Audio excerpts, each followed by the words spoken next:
Kahit si Bongbong Marcos pang mag-utos sa akin ng mali, hindi ako susunod sa kanya kahit tanggalin niya akong pulis. Diba? Ba't ako susunod sa kanya? Sino ba siya? Siya ba ang boss ko? Hindi ko siya boss. Ang boss ko, yung nagpapasahod sa akin. Sino bang nagpapasahod sa akin? Mga Pilipino. Diba? Mga Pilipino ang nagpapasahod sa akin. Ba't ako susunod sa presidente? Ano ba siya? Presidente lang siya. Diba? Ako, pulis ako. Pwede ko siyang arestuhin pagka wala siya sa serbisyo. Pagka wala siya sa pwesto niya. Alam mo yung tinatawag na self-respect or anong tawag dun? Dignity. Alam mo yung dignity ng isang empleyado, dapat hindi mo inaapakan yun. Hindi porke mas mababa sa'yo, aapak-apakan mo na lang yung dignidad niya. Hindi po pwede yan kahit ikaw pa yung presidente ng Pilipinas, kahit ikaw pa yung pinakamayamang tao sa buong mundo. Hindi mo pwedeng apak-apakan yung dignidad ko bilang tao, tandaan mo yan. Kahit sino ka pa. Diba? Kahit sino ka pang tao kang yan, kung inapak-apakan mo yung dignidad ko, magkamatayan na tayo. Diba? Ikaw kayo yung ganya-ganyanin ko, ikaw kayo yung kupal-kupalin ko kung anong mararamdaman mo. Diba?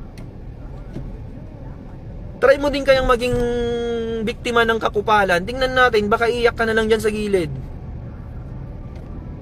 Di mo kasi alam. Di nyo kasi alam kasi nasa mataas kayong posisyon. Di nyo alam yung nararamdaman ng isang mababang tao lang. Na kapag kinupal-kupal mo, walang magagawa kundi tatahimik lang. Diba? Kasi alam niya sa sarili niya na walang laban sa'yo. Kasi mataas ka eh. Pero wag mo akong ginaganyan. Kahit gaano ka pa kataas, wala akong pakialam sa ranggo mo. Diba? Wala akong pakialam sa ranggo mo. Kahit ano ka pa, kahit general ka pa, kahit ikaw pa ang hepe ng PNP, kahit ikaw pa yung pinakamataas sa buong mundo, sabi ko na nga ba, kapag kinupal-kupal mo ako at ay napakan mo yung dignidad ko, magkamatayan na tayo. Diba? Yun yung prinsipyo na pinaglalaban ko, mga kasama. Yan yung tinatawag na prinsipyo. Hindi yan mabibili ng pera kahit anong magkano mang pera yan. Tandaan nyo lagi na yung prinsipyo lang yung kaya mong ipaglaban sa buong buhay mo. Kahit wala ka ng pera, kahit wala ka ng kung ano-ano man yan, kahit anong meron ka na winala ng mga tao, prinsipyo lang yung matitira sa'yo. Tandaan nyo yan. Dignidad lang matitira sa'yo. At wag na wag mong ibebenta yan kasi yan lang yung natitira sa'yo. Diba? Nagigets nyo ba ako?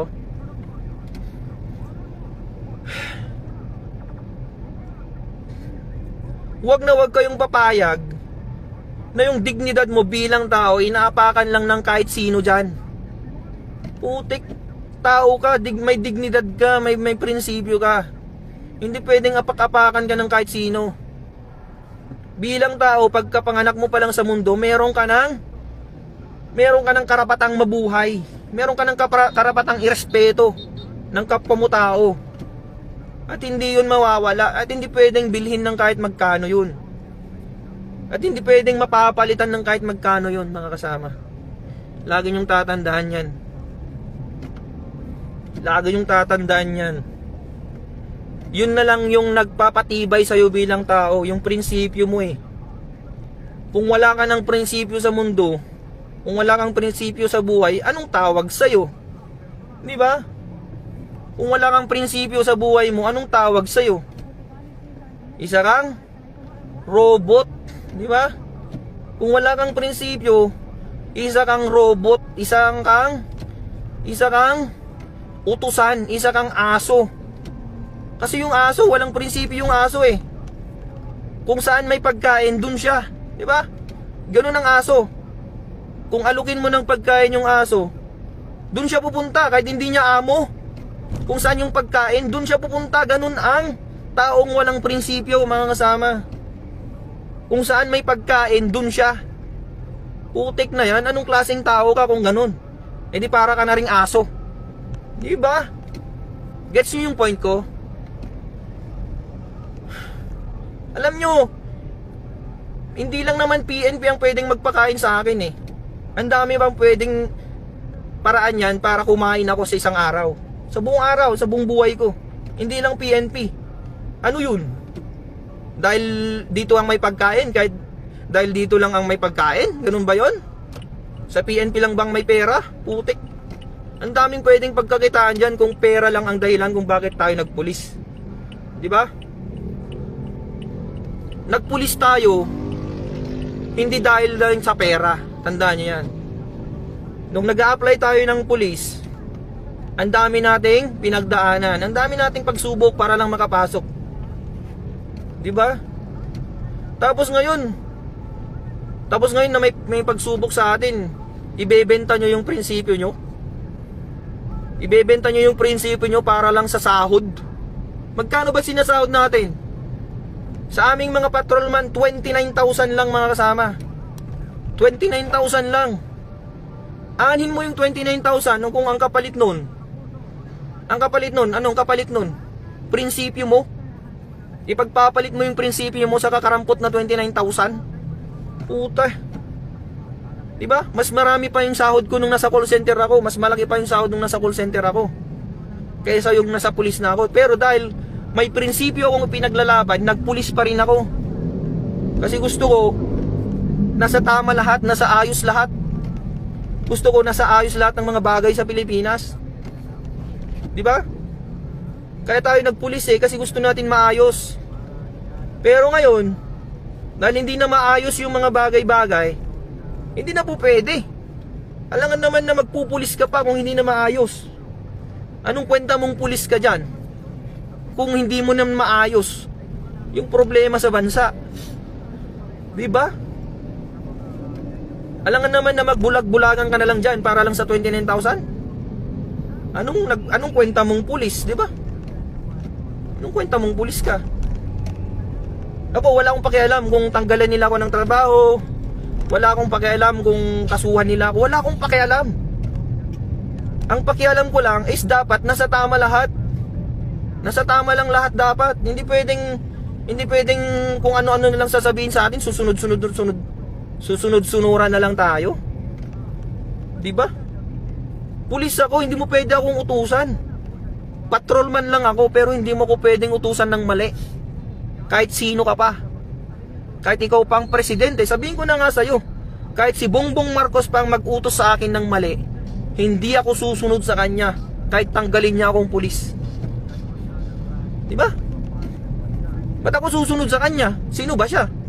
Siya ba ang boss ko? Hindi ko siya boss. Ang boss ko, yung nagpapasahod sa akin. Sino bang nagpapasahod sa akin? Mga Pilipino. Diba? Mga Pilipino ang nagpapasahod sa akin. Ba't ako susunod sa presidente? Ano ba siya? Presidente lang siya. Diba? Ako, pulis ako. Pwede ko siyang arestuhin pagka wala siya sa serbisyo. Pagka wala siya sa pwesto niya. Diba? Kung walang pulis sa Pilipinas, sino na lang mag-aaresto sa mga tiwaling opisyal na yan? Kaya tayo nagpulis para hindi tayo maging kakampi ng mga tiwaling opisyal. Tayo dapat nasa gitna lang tayo mga kasama. Nasa gitna lang tayo. Hindi pwedeng dahil presidente natin siya na yung susunundan natin. Hindi pwedeng dahil presidente natin siya na yung susundin natin sa lahat ng bagay. Hindi po pwede yun. Partisan ang tawag doon. Hindi porke presidente ka, susundin kita. Ano ka? Sino ka ba para sundin ko? Tama ka ba? Ang tanong, nasa tama ka ba para sundin kita? Diba? Sabi ko nga ulit sa inyo, kahit presidente ka pa ng Pilipinas, kung mali yung utos mo sa akin, hindi kita susundin. Sino ka ba para sundin ko? Diba? O, may tama daw ako eh. May tama ka, sir. Kahit pa mapanood to ni Bongbong Marcos si Sir Bongbong Marcos, Sir President, pakinggan mo tong sasabihin ko, sir. Isa akong pulis ng Pilipinas, pero hindi ako sang-ayon sa ginagawa mo, sir. Diba? Hindi ako sang-ayon sa'yo. Kahit ano pang sabihin mo, sir, hindi ako susunod sa'yo. Kasi hindi mo naman ako pulis eh. Bakit pulis mo ba ako? Pinapasahuran mo ba ako, sir? Hindi. Ang totoong may-ari sa profesyon ko, ang totoong nagpapasahod sa akin ay mga Pilipino, hindi ikaw. Presidente ka lang ng Pilipinas, pati nga ikaw, pinapasahuran namin eh. Sumasahod ka dahil sa pera ng Pilipino. Kaya isa ka rin, katulad ka rin namin nasa serbisyo publiko. Pare-pareho tayo, sir. Hindi ka commander-in-chief lang dyan. Ikaw ay isang public servant. Di ba? Public servant ka. Dapat magtrabaho ka rin. Hindi ka boss. Tandaan mo yan, sir, ha? Tandaan mo, Sir President Bongbong Marcos. Tandaan mo to. Isa kang public servant. Pumunta ka dyan sa pwesto mo para magserbisyo, hindi para maging boss namin. Dapat nga ikaw nagtatraffic dyan eh. Dapat nga ikaw yung nasa gitna ng kalsada nagtatraffic dyan eh. Kasi nasa public service tayo. Hindi pwede yung presidente ka, dyan ka, nagiging boss ka dyan. Ano ka? Diba? Dapat leader ang tawag sa'yo. Hindi ka dapat nagiging boss dyan. Sino pa yung mga opisyal ng PNP dyan? Dapat kayo ngayon nasa gitna ng kalsada, dapat kayo yung leader. Hindi kayo boss dyan na parang hari kayo dyan na nakaupo sa napakagandang upuan para mag-utos-utos lang. Dapat leader kayo eh. Dapat kayong nangunguna sa serbisyo. Hindi yung nag-uutos-utos lang kayo dyan. Paano susunod yung mga tao sa inyo, kayo mismo hindi nyo alam yung trabaho? Diba? Oh, hamunin ko kayong lahat dyan. Sa mga general dyan na nakaupo sa napakagandang upuan, sige, hamunin ko kayo. Alam nyo ba mag-serve ng traffic? Alam nyo ba? Alam nyo ba paano mag-traffic sa gitna ng traffic, sa gitna ng kalsada? Baka di nyo pa alam yan. Sino mauna? Sino yung mauli? Kung walang traffic light, baka di nyo pa alam kung paano magmando ng traffic dyan. Diba? General kayong tinuringan. Di nyo pa alam ang warrant of arrest. Putik. Warrant of arrest lang, di mo alam. Alam mo yung warrant of arrest? Pwede ka daw mag-aresto kahit walang warrant of arrest. Putik, ano yun? Pwede na lang pala akong magdampot dyan kahit sino. Diba? Di pwede lang pala magdampot-dampot yan kahit sino. Kasi trip ko eh. Oh, mukha kang kriminal ah. Sabi ko, oy, mukha kang kriminal, halika nga dito. Arestuin kita, trip kita eh. Tanungin nung tao. Tanungin ng tao, sir, anong kasalanan ko? May warrant ka ba, sir? Ay, anong warrant? Di ba? Anong warrant? Puntahan mo, ay, sama ka sa akin. Sa presinto mo malalaman yung warrant mo.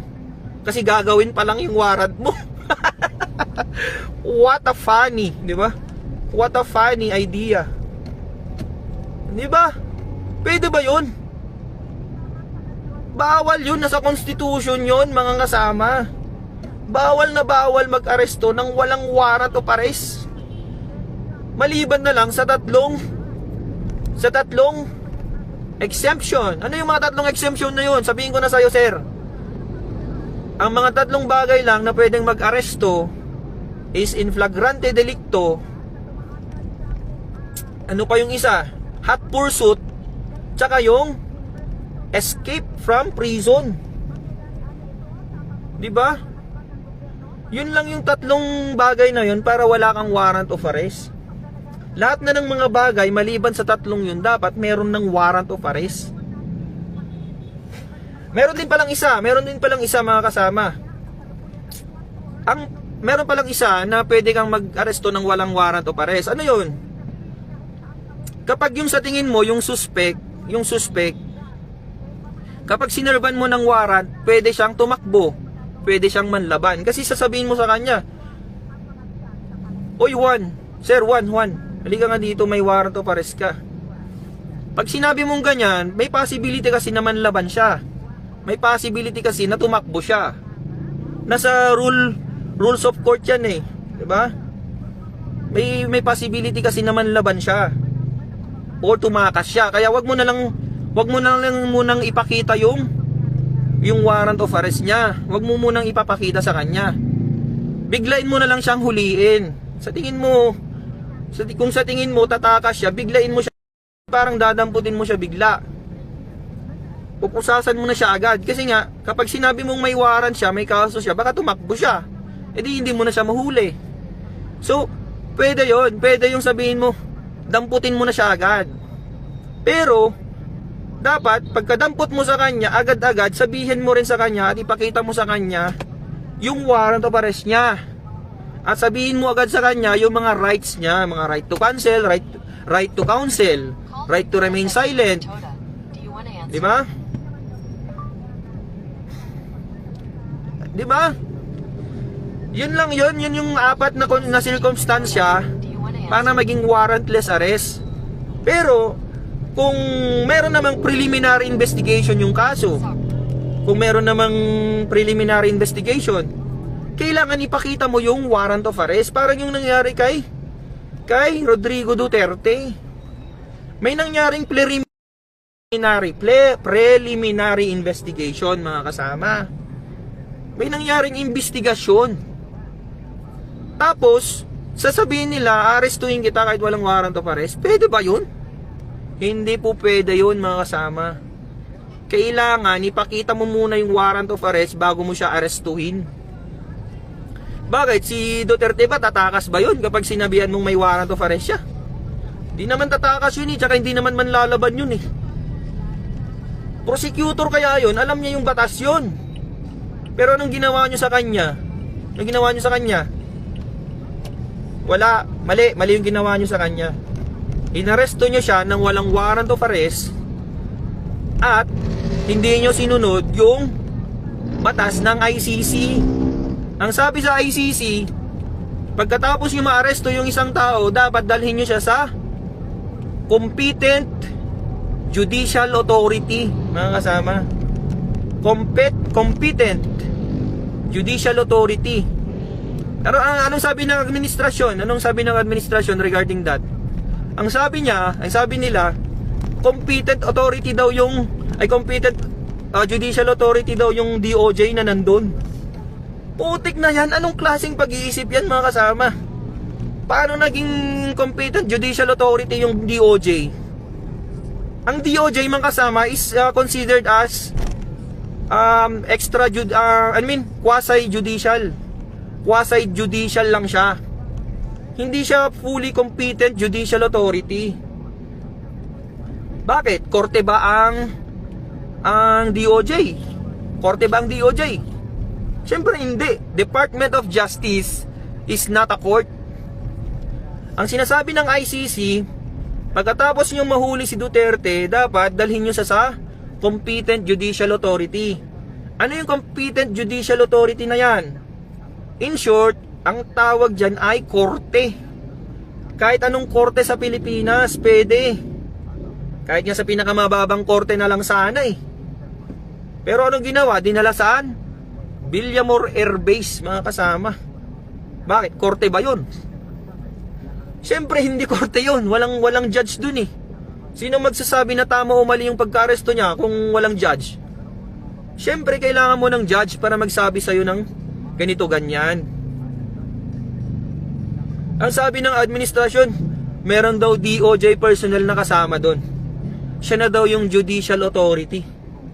Putik, sabi ko na nga ba bangag talaga tong mga to no?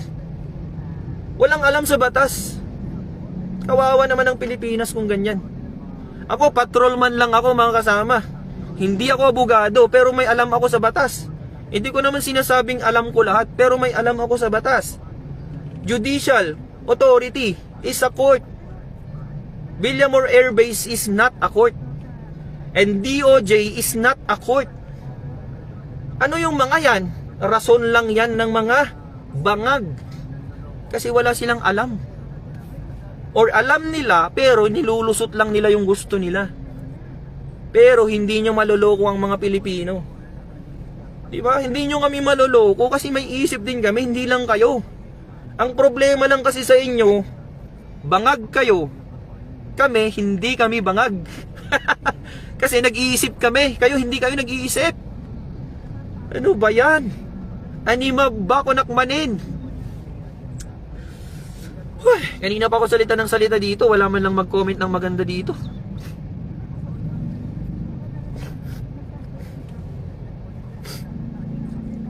Ang pinaglalaban lang natin dito, mga kasama, Hindi tayo partisan na, hindi tayo maka Duterte, hindi tayo maka Marcos. Sasabihin ko sa inyo clarification lang. Hindi ako maka Marcos, hindi rin ako maka Duterte. Ang akin lang, ang sinasabi ko lang is mali yung pagka-aresto kay Duterte. 'Di ba? Maling-mali yung pagka-aresto sa kanya. Anong sabi sa batas kapag mali yung pagka-aresto sa kanya? O mga pulis, mga men in uniform dyan, tanungin ko kayo, anong mangyayari kapag mali yung pagka-aresto sa isang suspect? Ang tinatawag natin dyan, invalid arrest or unlawful arrest. Anong mangyayari dyan? Okay, sagot kayo. Anong mangyayari dyan kapag unlawful arrest o yung pagka-aresto ng isang suspect ay invalid or unlawful? Ano yun? Ang mangyayari dyan, mga kasama, kapag unlawful arrest or invalid arrest, it's considered as ano?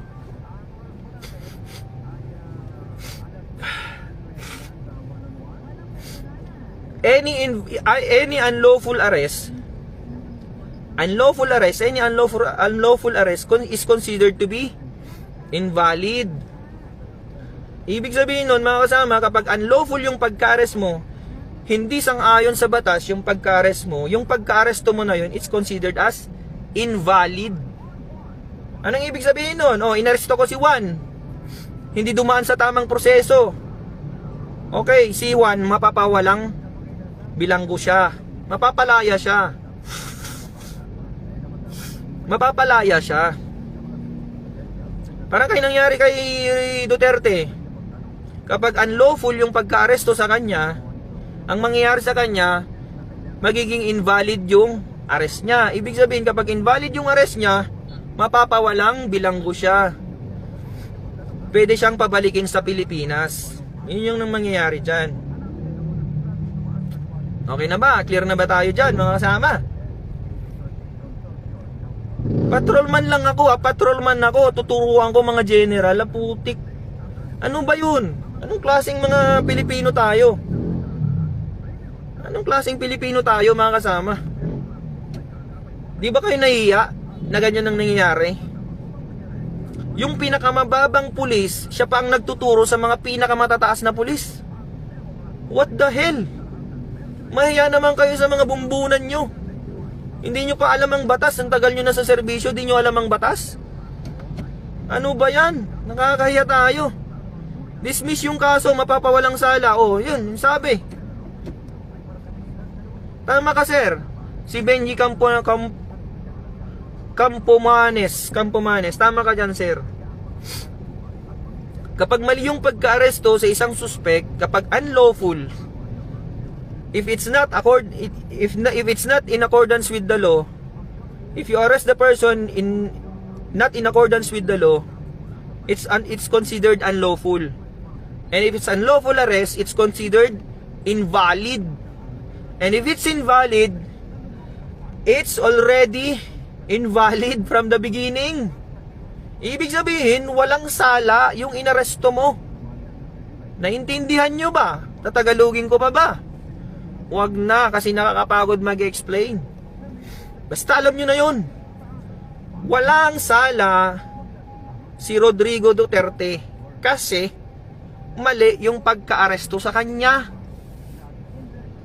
That's it. Mali yung pagka-aresto sa kanya. So ibig sabihin, walang sala si Duterte. Ibig sabihin, pauwiin na siya sa Pilipinas. Hindi mo pwedeng i-detain yung tao na walang kasalanan, na walang kaso. Wala nga siyang kaso eh. Ba't nyo i-detain dyan sa ICC?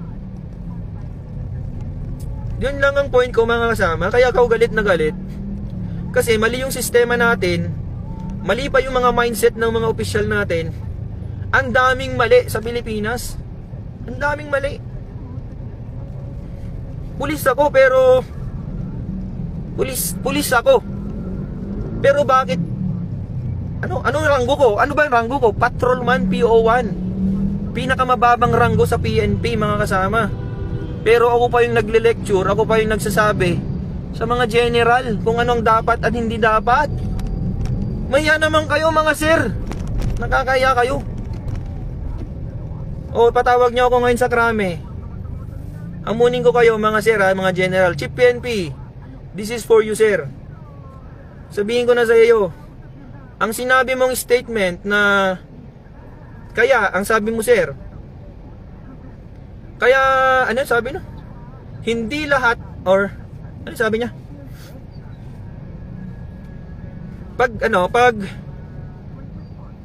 Pag nagsashabu ka daw, ang sabi niya, mayroon siyang statement na ganoon eh. Pag nagsashabu ka daw, hindi ibig sabihin masamang tao ka na. Pampawala lang daw ng antok at puyat lang 'yon. Anong klaseng mindset yan mga kasama? Isipin nyo mabuti. Pag nagsashabu ka daw, sabi ng hepe ng Chief PNP, ang sabi ng Chief PNP namin, ang sabi niya,